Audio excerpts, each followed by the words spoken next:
I've mentioned some of the great players that I've worked with that you will never have heard of, so there's no point in my mentioning their names. World-class musicians in my world, but known only within a small local community, working only within a small local community where really they could hold their own with anyone you care to mention. Their playing is of that caliber, but they just don't work that caliber of venue. And then there are people who are somewhere in between. One such example is a band called Sons of Selassie. I guess one would describe them as a reggae band, but their music is really broader than any one genre. They're very popular in South Africa. For whatever reason, they never became popular outside of South Africa, Britain or America, or other places that really their music would probably have been appreciated just as much, whether they just didn't want to travel or they weren't able to get it together, get organized in a business sense to make it possible. I don't know. I met them backstage at a music festival outside of Cape Town, where I'd been to visit friends and family. I ran into the guys from Sons of Selassie who were smoking a very, very large spliff. I looked at them and smiled. They looked at me and smiled. I went back to their dressing room. We got high, and I started playing music with them in their dressing room. And we became friendly. They invited me to come visit them, which I did. They lived in what was known as a township in South Africa. And at this time, Nelson Mandela was still in jail. Apartheid still ruled, and white people didn't go to townships if they wanted to live. I was able to go because I was friendly with Sons of Selassie. So anyone they were friendly with, regardless of the color of their skin, was welcome in the township.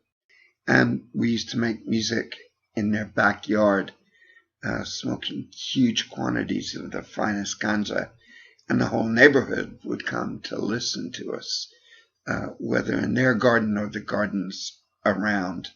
The people there were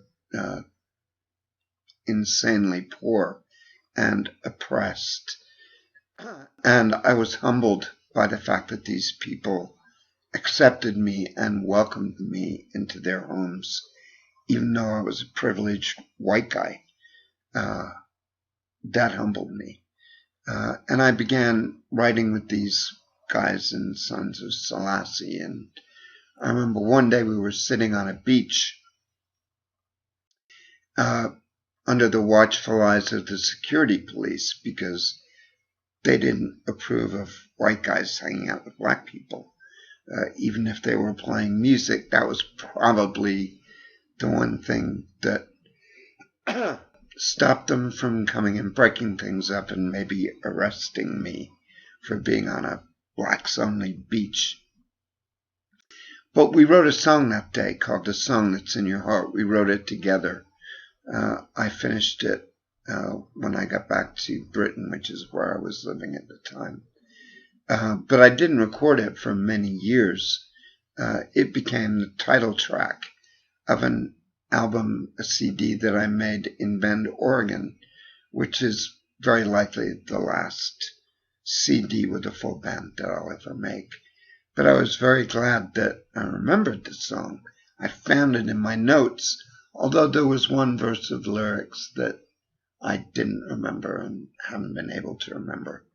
But I remembered enough of it to record it, and that makes me very, very happy.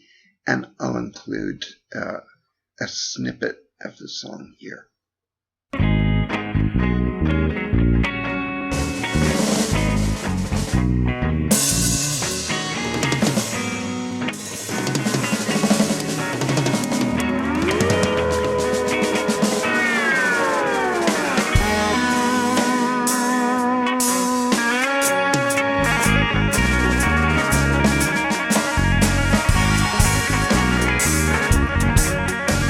When man and woman